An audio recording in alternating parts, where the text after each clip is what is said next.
Hello and welcome to another episode of the Kids Stories Podcast. I'm Phil Bechtel. Now for some shout-outs. Joel Eisenhart shared a scene he made from Legos featuring Tatiana in a tree. Very creative, Joel. I think if you were a character from the stories, you would be a gloop ninja who can transform into a liquid whenever you want. Thanks for listening, Joel. And Matilda shared a full-color drawing she made of Tatiana, and I loved it. Great stuff, Matilda. I think if you were a character in the stories, you'd have a bunch of mice that you taught magic, and you'd go on adventures with your team of little magic mice. Thanks for listening, Matilda. Today's episode is titled Too Much Magic, Part 3. Last time on the Kids Stories podcast, Liam and Owen met Renner, who agreed to help them get back home. Owen, Liam, and Renner leaned over Halva's kitchen table, sketching their plans out on a big piece of paper. "The first thing we need to get is the obsidian bracelets," said Renner. "For some reason, the warp stones don't work so well unless they're set in obsidian."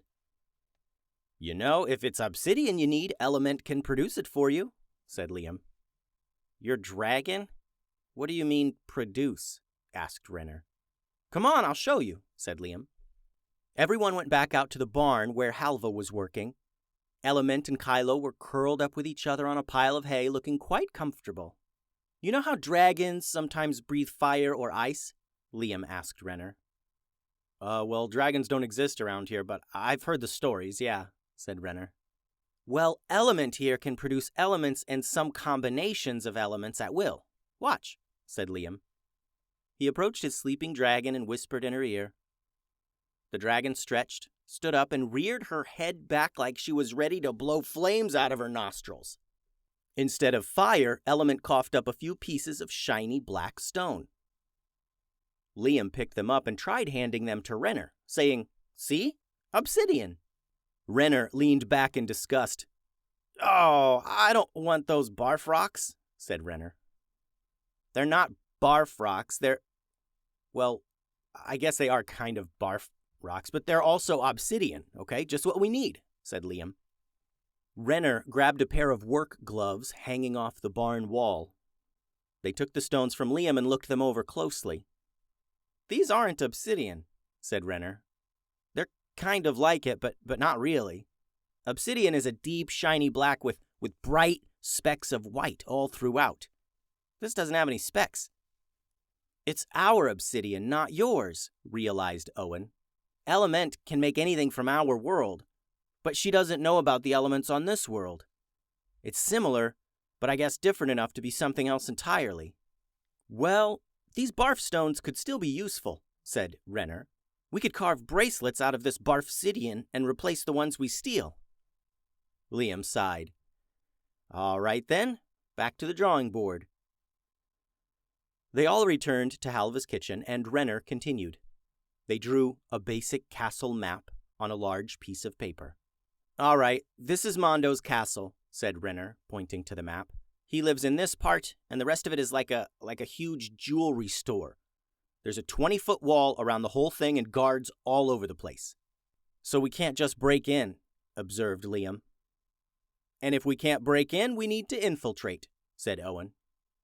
"Right," agreed Liam. "We pretend to be super rich jewelry buyers and find the real obsidian bracelets. We steal the real ones, replace them with the barf ones, I mean the fake ones, and get out of there." "That's a perfect plan," said Renner. "If you walk in there dressed up all bougie and with Kylo and Element, people will think you're some exotic princess from a faraway land." "Well, what's your role in all this?" asked Owen. "I'm going to be stationed here in the forest, outside the castle walls with 3 of the fastest horses I can find," said Renner. "And I'm going to have fresh horses stationed a few miles away so we can make sure to get ahead of any guards that might come after us." The 3 agreed to the plan and went about preparing. Renner carved the barfsidian into 3 decoy bracelets and then went to find some horses. Liam and Owen visited the town of Rosewood and purchased the most expensive-looking clothes they could find. Dark purple robes with gold trim and shoes made of shiny silver fabric.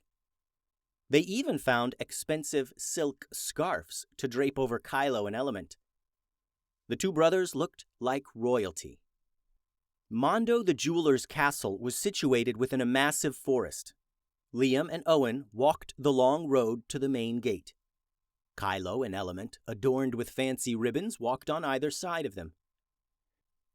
As they approached the main gate, the guards noticed the boys and their pets.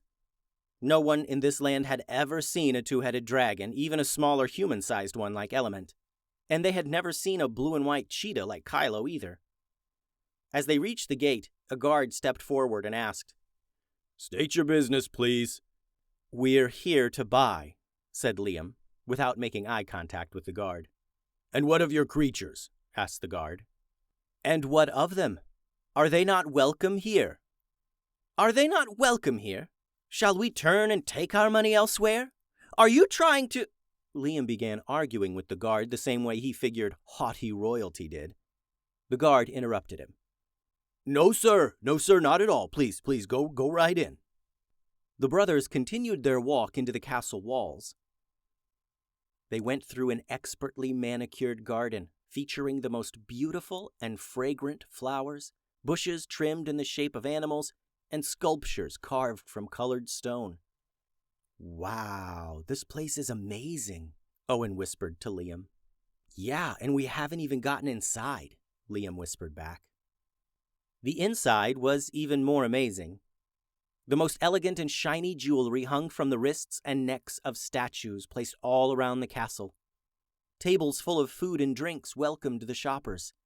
Butlers and maids and assistants all stood ready to attend to any need of the wealthy shoppers. After browsing for a bit, a huge person approached Liam and Owen. "Welcome to my castle. I am Mondo, the jeweler." "Ah, yes, Mondo," said Liam, trying his best to sound unimpressed, even though Mondo was absolutely huge, the size of 4 grown people, and adorned in the most expensive clothes and enough jewelry to choke an elephant. "Your collection is pedestrian." "We traveled thousands of miles," interjected Owen. "We expected more." "And more I have," said Mondo. "These items here on the main floor are splendid, but perhaps a bit too beneath your tastes. I have rarer and more elusive items in my personal safes." Mondo gestured for the boys to follow him, and they did. They were led down wide, lavishly decorated hallways, with guards stationed at various spots along the way. "I must ask you about your pets," said Mondo as they walked. "Such exotic creatures I never knew existed. Are they for sale? I would pay handsomely." "They're not for sale," said Liam. "We'll see," said Mondo. "As they say, everything has a price." Mondo led the way into a massive walk-in vault. The door to the safe was already open and there were guards stationed nearby. This vault contained tables full of jewels and precious metals. Long, clear crystals as big as squirrels, huge, round rubies as big as a person's head, and gaudy jewelry worth more than most people's homes. Apparently, Liam and Owen were not able to contain their surprise, and Mondo said, "I can see you're impressed with my collection. I'll leave you to look around." With a nod, Mondo left the boys and their pets in the vault. The brothers saw the bracelets on the other side of the room. Deep black in color, but with white specks, bright enough to make one think there was a light bulb inside. They made their way over to the bracelets slowly, so it wasn't obvious that was their target. They reached the obsidian bracelets, and the guards watched as Liam carefully lifted one off the display to examine it more closely. Owen looked down to Kylo and winked. On cue, Kylo playfully bounced over to Element, bent down, and bit into the tough scales of the two-headed dragon's tail. The ice cheetah's cold, sharp teeth barely pierced the dragon's hard scales, but it was enough to give her a start. One of the dragon's spiked heads whipped around to snap at the cheetah, who positioned his body to avoid the snapping jaws. Element then began whipping her tail around wildly, and Kylo's strong jaws held on tight. Owen and Liam knew this was how their pets liked to play. In fact, they had rehearsed fighting on cue at Halva's as a way to distract the guards.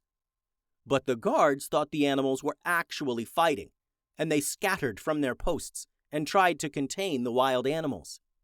As the two pets wrestled and bit each other, they knocked down so many tables and displays and statues and mannequins in the room, jewelry and gemstones and rare sculptures all clattered to the floor. It was mayhem there in the walk-in safe. A perfect opportunity to steal some bracelets. Owen began yelling at the animals. He grabbed them and struggled to separate them, putting on a show for the guards to make it seem like the animals were truly out of their control. Liam carefully lifted all 3 obsidian bracelets from the display with one hand, and with a swipe of his other hand replaced them with the decoy bracelets they made earlier. Liam then approached the fighting pets, yelling, "Release!" At this command, the 2 animals stopped fighting and stood panting calmly. The guards shifted their attention to the scattered merchandise and began putting everything back in its rightful place. Some attendants, hearing the commotion, came running into the vault as well. "What happened here? Is everything all right?" they asked. "We're fine," said Owen. "Terribly sorry about the mess, really. Something must have spooked our pets and they went a little crazy. We'll get out of your way now and let you clean things up." The boys and their pets left the vault and calmly exited the castle. They made sure to play it cool, so with any luck, they could casually stroll out of the castle before anyone noticed the bracelets had been stolen. Unfortunately, the boys had no such luck today. One of the attendants, while cleaning up the incredible mess in the vault, noticed that the obsidian bracelets looked different. Without the bright, starry specks, it was clear to the trained eye that these were not obsidian at all. The attendant hollered to the guards, "It was all a ruse! They stole the bracelets!" The guards rushed out of the vault, yelling as they pursued the brothers. Liam and Owen were busy playing it cool until they heard the guards yelling behind them. Then they stopped playing it cool and ran for their lives. By this point, they were in the castle courtyard, outside of the castle, but still within the castle walls. As they set into a sprint, the guards up at the main gate took notice. The huge metal gate began closing, and the guards positioned themselves in the middle of the path, holding their long spears out tightly. The booming voice of Mondo rang out behind them.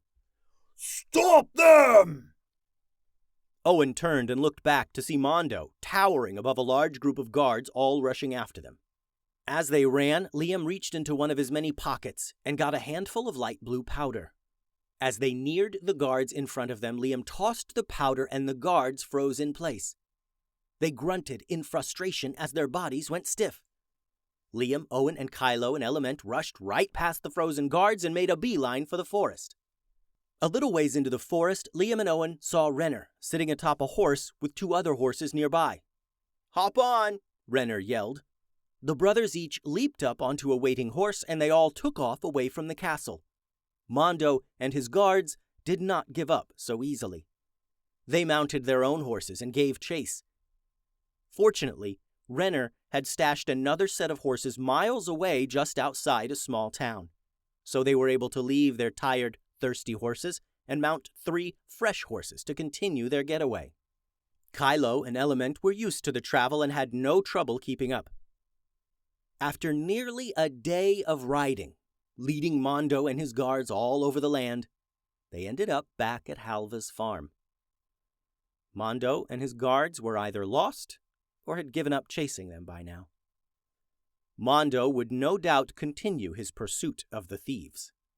He was powerful and resourceful, and it was extremely rare for someone to steal from him and get away with it.